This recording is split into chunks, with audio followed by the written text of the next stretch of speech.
AM 1220 KDOW and Money 2.0 present The Real Estate Report with Tony Mendez and Gordon Hines. Bay Area real estate and mortgage experts with over 25 years in the business. Now, with an in-depth look at this week's local and national real estate news and what it means for you. Your hosts, Tony Mendez and Gordon Hines.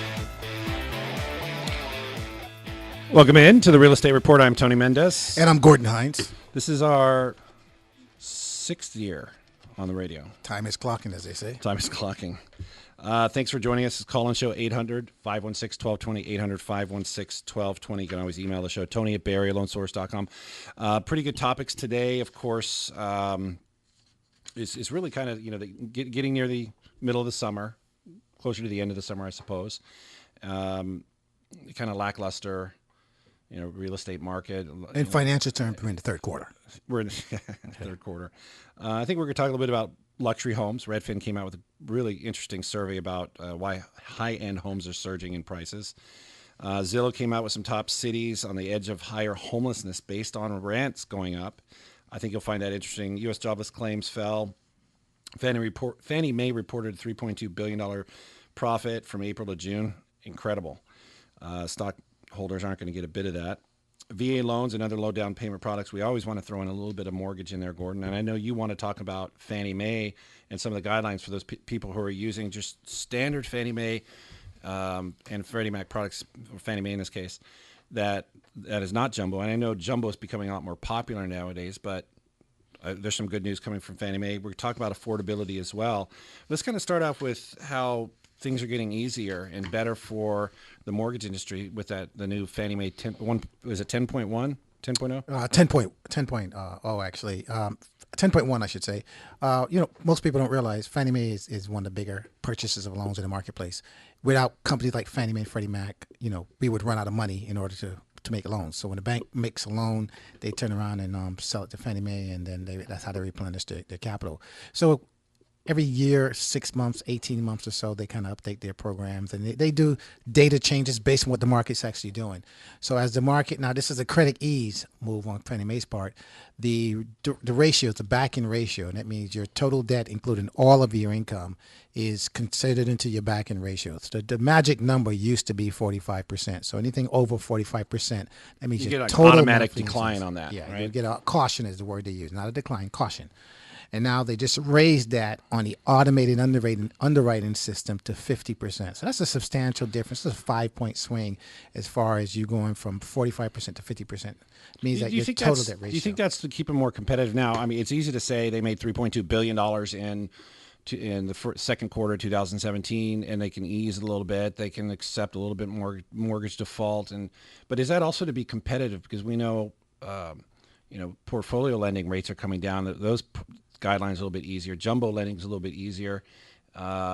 Is that just another way to keep them competitive? Well, if you read their guidelines, they don't look at it from a competitive standpoint. Everything is based on what they call risk. So when they look at the current economic environment we're in right now, we're looking at unemployment, we're looking at jobs, we're looking at income. They kind of factored that in, that we can afford to increase the back-end ratio. Then they look at defaults.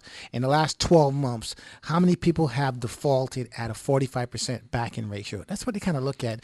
And then they kind of make proposed changes to kind of increase their probability of doing more loans, buying more loans in the marketplace by increasing that back-end debt ratio. So everybody that's been paying their mortgages on time is helping everybody who's going to get a mortgage in the future. I think that's what it comes down to. Absolutely. And it may help you squeak by. I remember several years ago, you go back to 2012 and 13, they were really tight on their guidelines. They wouldn't let anything by. And we ran across a couple people who had like a 43 or 44 ratio with a 680 credit score. They wouldn't go through. And what that means is it might help you go through, and that little itty bitty amount, that 5% that they may allow, puts you in the realm of like FHA. FHA had some higher standards on their, not higher standards, but higher ratios. FHA goes as high. I've done an FHA loan with a 58% back end. I mean, they're a little bit more flex in the underwriting guidelines. They're a little bit more flex in how much money they allow for you to have as disposable income. But Fannie Mae have a tighter rule. And so that's one of the rules. And they've now moved a little bit more in parity with FHA as far as financing. And these rules ultimately, right, Gordon, help help keep the rates low. I mean, if these were trashy securities that Fannie Mae and Freddie Mac were selling, you'd have your investors or the purchasers of these securities would demand a higher return, which means higher rates, and they'd be passed along to the lenders, which would be passed on to you. You may be wondering why a company or an entity that's making $3.2 billion in one quarter isn't passing on a little bit more of those rates instead of the Treasury getting all this money.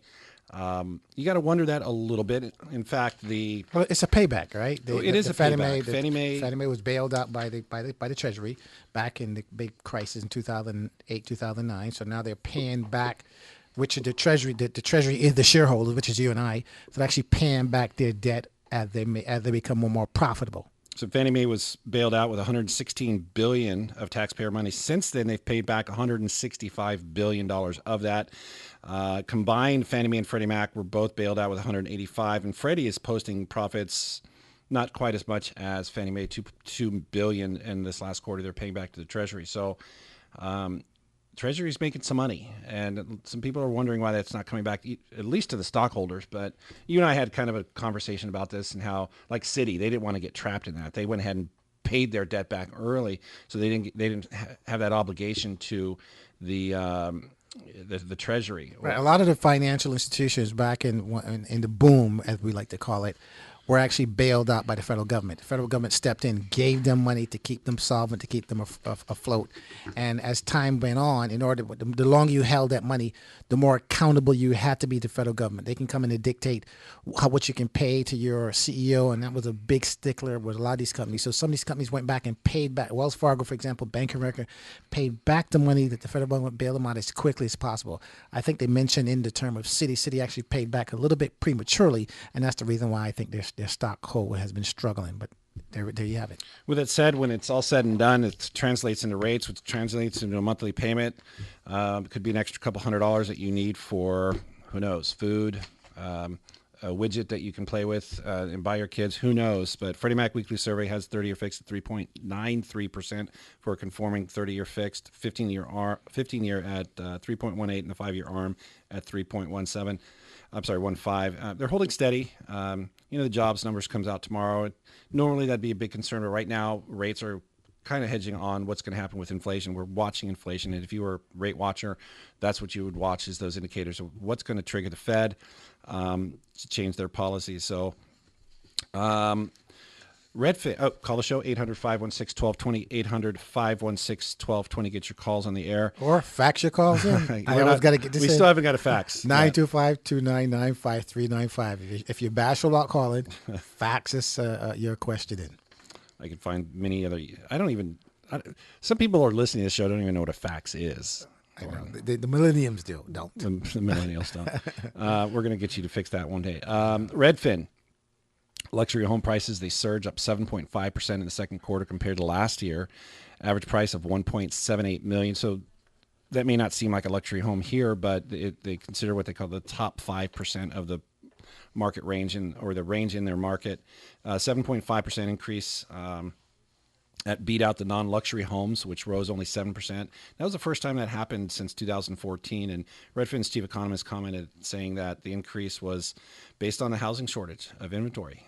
It's now affecting the top housing market, and that there's a drop in luxury homes for sale by 9.4% in that quarter. 9.4% of luxury homes decrease in inventory.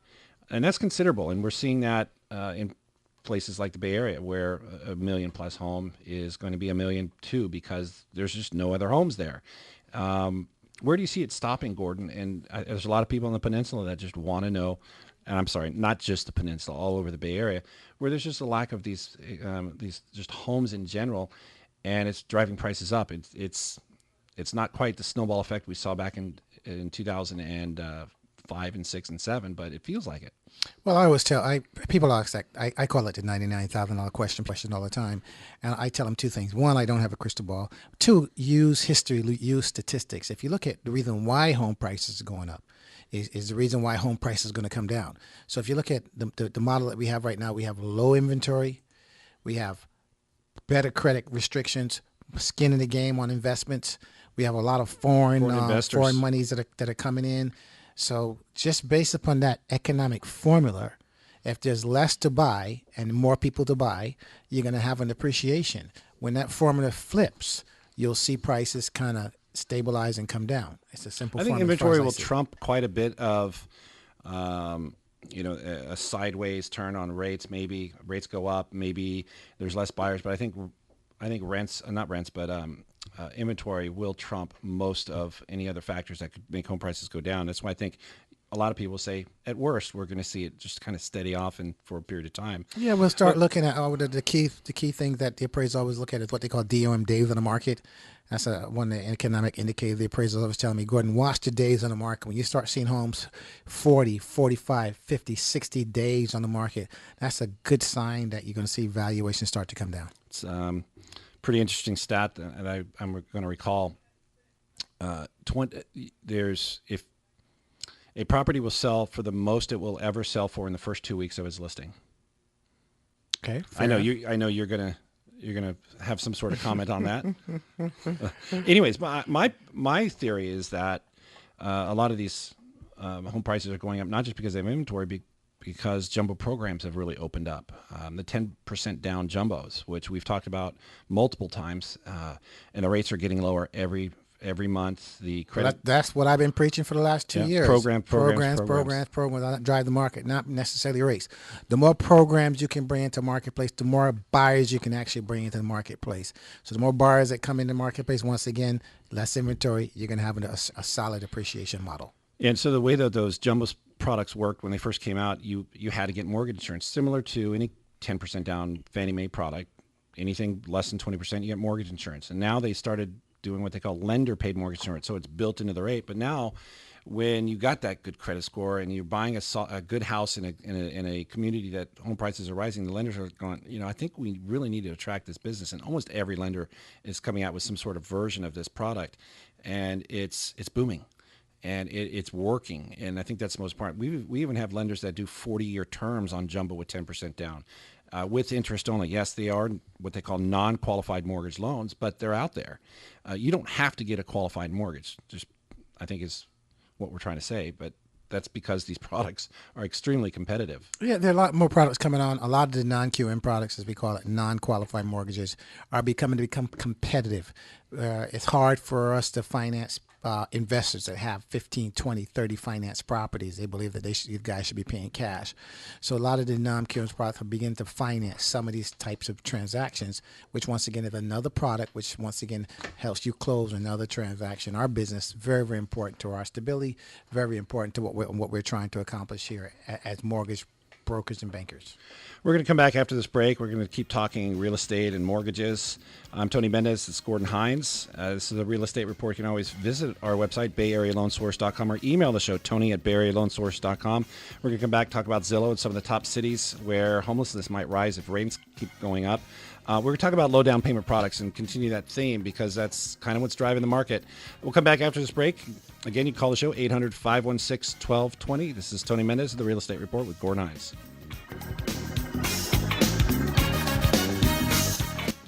This is Money 2.0 on AM 1220 KDOW.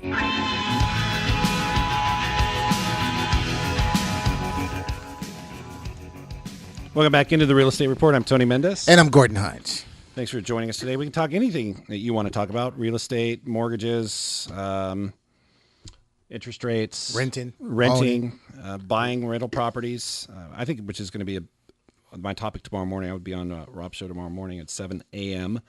I'm going to talk about how rental properties fit into your retirement plan and how I think a lot of people's visions of buying real estate and how it fits into the retirement plan has changed quite a bit, especially with the most popular plan or strategy is to buy a house, live in it, you grow your family, you get a little bit more income, and then you leave that house, you maybe take a little bit of equity with it, and you go buy another one. But you keep that house as a rental. And then you do that a couple times until you get to retirement, and then next thing you know, you have either a house that's going to help supplement some of your Social Security or pension or whatever, IRA or whatever, 401k, or you're giving it to one of your kids, or maybe sell them and you 1031 exchange them into a property elsewhere and then move into that property eventually. Maybe it's Boise, Idaho, or Coeur d'Alene or something like that. And you 1031 it in, you avoid the capital gains taxes, and that's your strategy. But it's getting a little bit harder nowadays, Gordon, as people, in the Bay Area, especially first-time home buyers, I'm either really leveraged on my house right now over the last 2, 3, 4 years, or I just can't afford to buy. I haven't been able to save enough down payment, but there's still a lot of opportunities out there. We're looking at places like Sacramento and Reno and other places in the California that are continually growing, and rents are growing. Sacramento is one of the fastest growing cities in the United States because of the outflow of people from the Bay Area for more affordable housing. And then we got something called SB 35, which we may or may not get to today, but it'll probably pass. And there's going to be some struggles with some cities conforming with these new Sacramento guidelines on the requirements of building houses, and communities saying, well, we don't want a pink building and 10 stories high, but they're going to say, well, you know what? Sacramento says we can do it. But anyways, Sacramento's growing. Places around the United States are growing. So there's still opportunities for people who can live in the Bay Area, make Bay Area money, and buy real estate elsewhere. And then eventually maybe turn that property or those properties into a cash flow engine later in retirement, or sell and capital gain deferred into a property. Do you see how the mindset is changing? You don't actually have to live in the house you own, but you can buy real estate. Well, here's what I tell people. If you look at when we had the big real estate boom, bust, I should say, one of the hardest hits in the country was Tracy and Stockton, California, which are what we consider the Central Valley. I saw recent news where the Central Valley is making a great comeback because a lot of companies are like, for example, Zillow and all these companies got a big, what they call distribution center that's located in Stockton, because of all the vacant warehouse space they actually had. UPS has a big distribution center out there. And so when these things come, companies come back into an area, they bring employment. By bringing employment, they bring business. By bringing business, they bring taxes back. They bring people back. Population and home prices start to appreciate. Then you're talking about Elon Musk, who's talking about making these high-speed rails running from LA to Oakland or San Francisco in a matter of an hour and a half. So these Central Valleys, the tubes, when these high-speed rails go out to these areas as the Central Valley, and now the Central Valley is not an hour and a half commute to San Francisco, it's only 15 or 20 minutes. These areas now are going to become gold mines in the near future. That's how I kind of see it. Is it fair to say that 2006, 2007, 2008 was a trial run for California, and we got it wrong, and we're going to get it right this time? Well, we got it wrong because the rest of the world got it. The rest of the country also got it wrong because that was a time where we made decisions just kind of based upon volume, just trying to make money. There was no real economics in the lending that was being taken place. So we handed out what I call a free cheese. It's free loans, and we paid a great price for it. So now with the QMs, now that everybody has a loan, now qualifies for a loan, we kind of got rid of that formula. That's the reason why Fannie Mae is making $3.2 billion in profit, because they're making their business plan is based off of good economics, good lending practices, risk-based pricing, as they call it. So do you see that? So as an investor into real estate, should you? I think my question is that I'm posing to people is: should you get into real estate as a renter?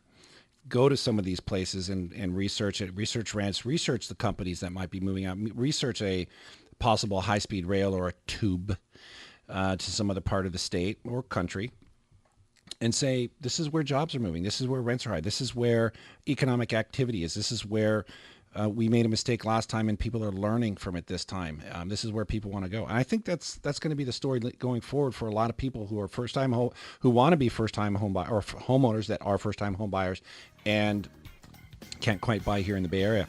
With that said, these are great questions I think a lot of California investors want to get answers to.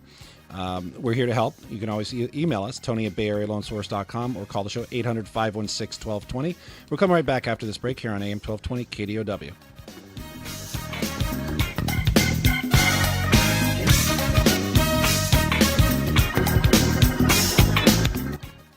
This is Money 2.0 on AM 1220 KDOW.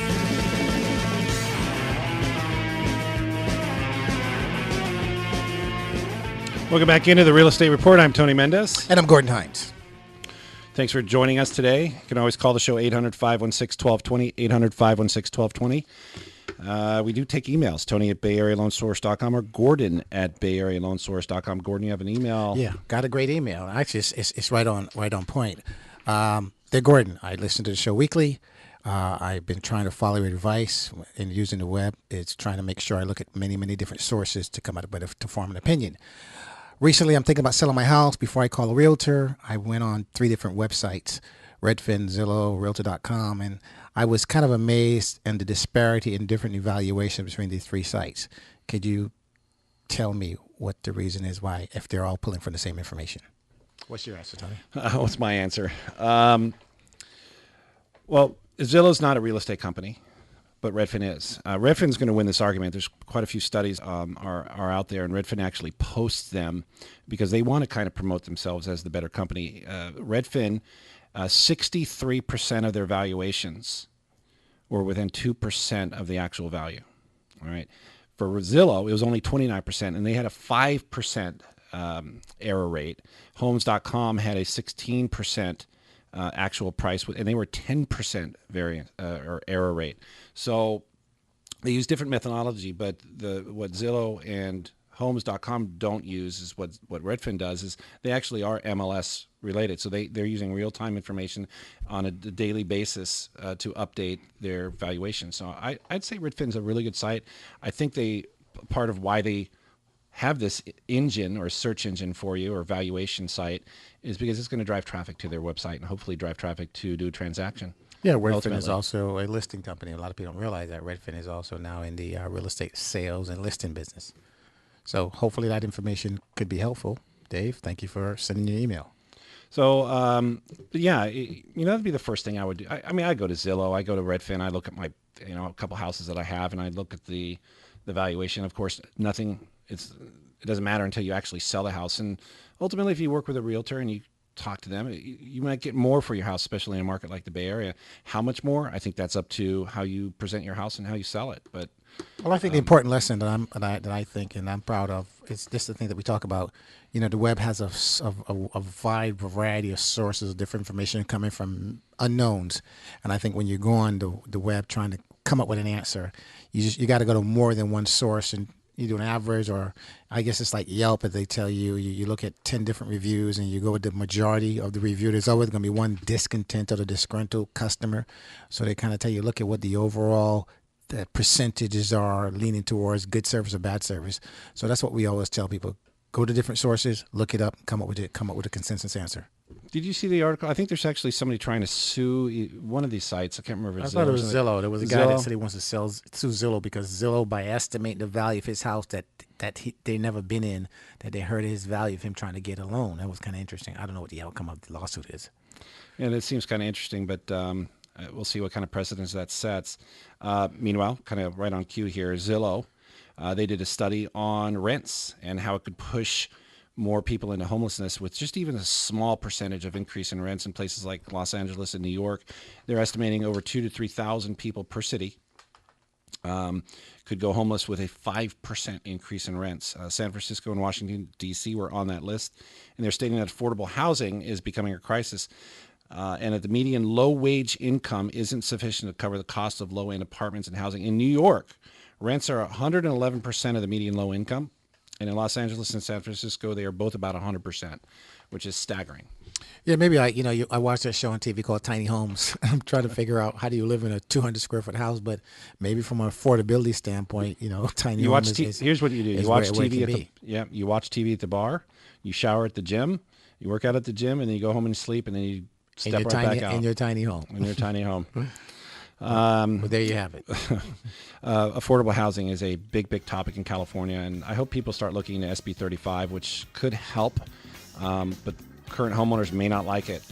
We'll hopefully talk about that soon. We'll come back after this break here on AM 1220 KDOW. I'm Tony Metis. This is Gordon Hines. You can always email the show, tony@BayAreaLoanSource.com, or call the show, 800-516-1220.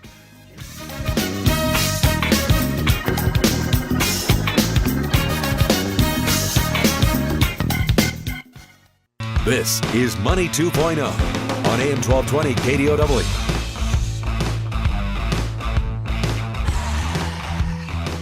Welcome back into the Real Estate Report. I'm Tony Mendez. And I'm Gordon Hines.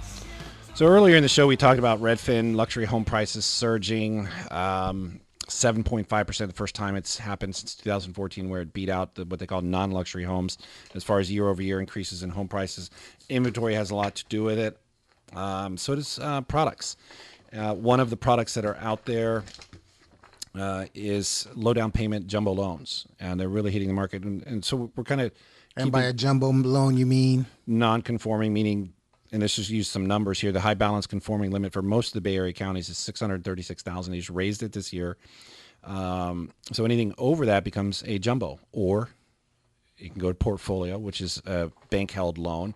And every time you get a little farther away from Fannie Mae and Freddie Mac, that conforming limit, you can have higher rates and tighter guidelines and so on. So as lenders are recognizing the need for these these low down payment programs and lower rates to help people get into homes, they're starting to adapt to these higher home prices. But this kind of hit why I think people use these low down payment products, less than 20% down.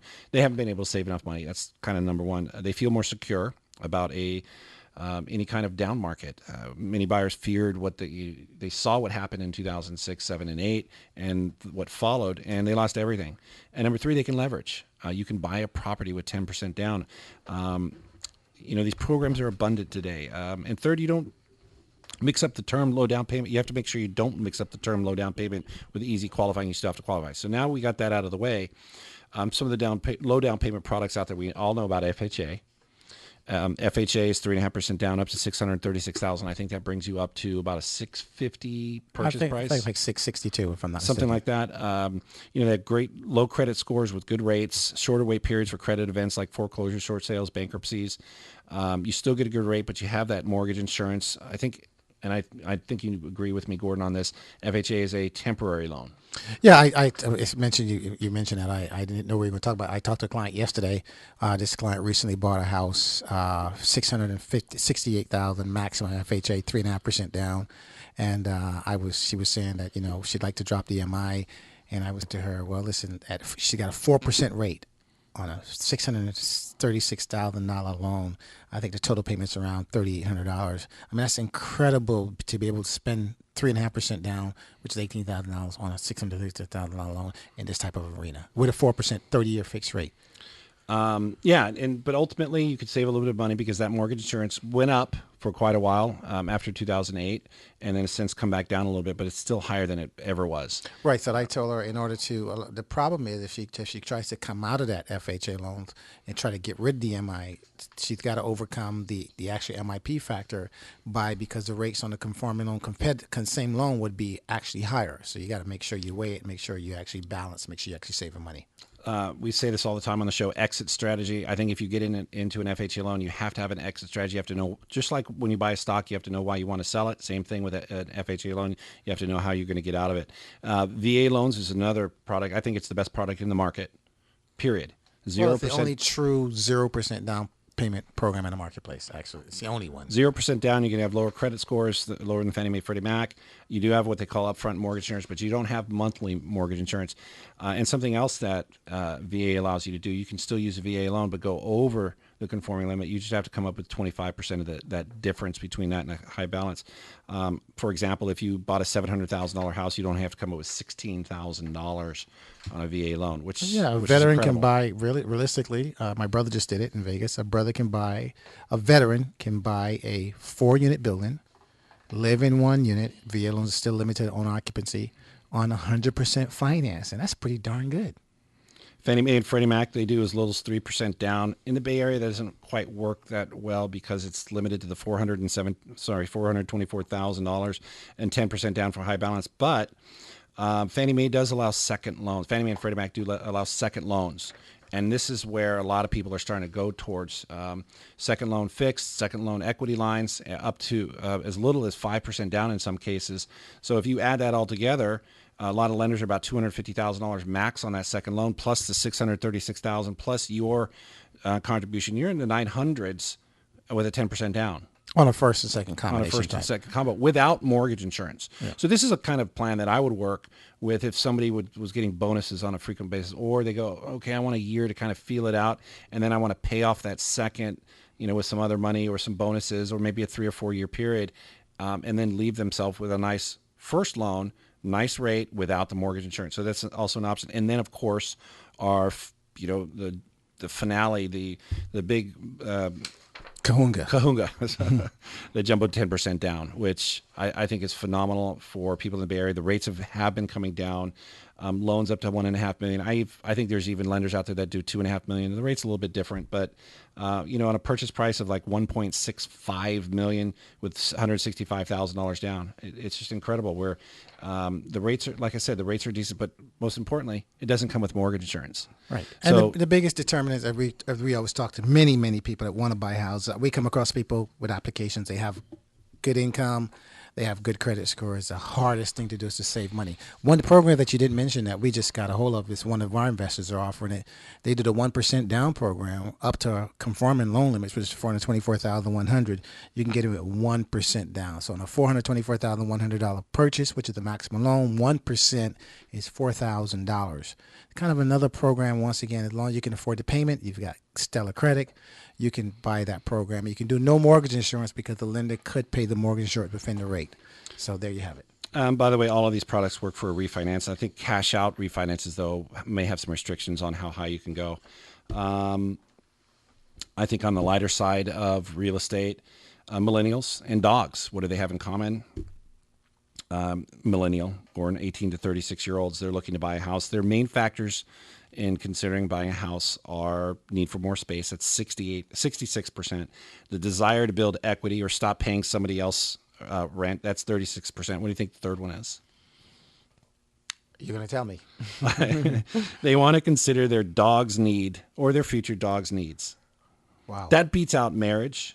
It beats out having a child, and it beats out wanting a washer dryer. Wanting a washer and dryer is number five at 18%. Well, if dog is man's best friend, I can see that. I can go for that. I have a dog. What is it about dogs and millennials? We're going to have to figure that out at some point. We'll come back after this break. We have a couple more emails, a couple stories to hit. You can always call the show, 800-516-1220, 800-516-1220, or shoot us an email, Tony at BayAreaLoanSource.com or Gordon at BayAreaLoanSource.com. We'll be Our back. website, BayAreaLoanSource.com, has got some good info, great ways to get in touch with us, as well as our mugs. You Or can see what fax we us look your like. question, 925-299-5395. We'll come back after this break.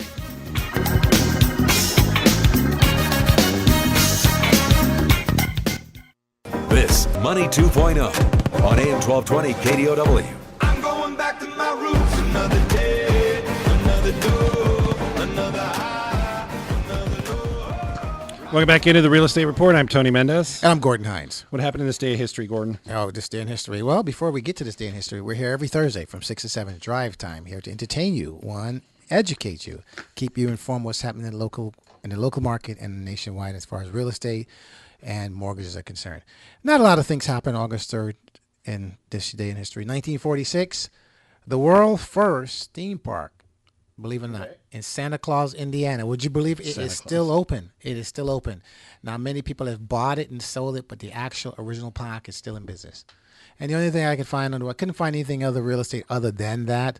I guess today is Martha Stewart's birthday, There you 1941. go. There you go. Not eventful. Not eventful. We're going to start doing this week. I think we should do this week in history. I think we'll find some more stuff. Okay, no doubt. I think not a lot of stuff happens on Thursdays. Well, not Thursdays. It's Thursdays. Thursdays. Thursdays. Or, you know what I mean. Okay. It's a day, but Okay. I guess you are right. It's not going to be a Thursday every Thursday. year. You can email the show, Tony at BayAreaLoanSource.com. We got an email from Kelly. She's been in a recent divorce. She got the house and the mortgage, in this case, mortgages to the property.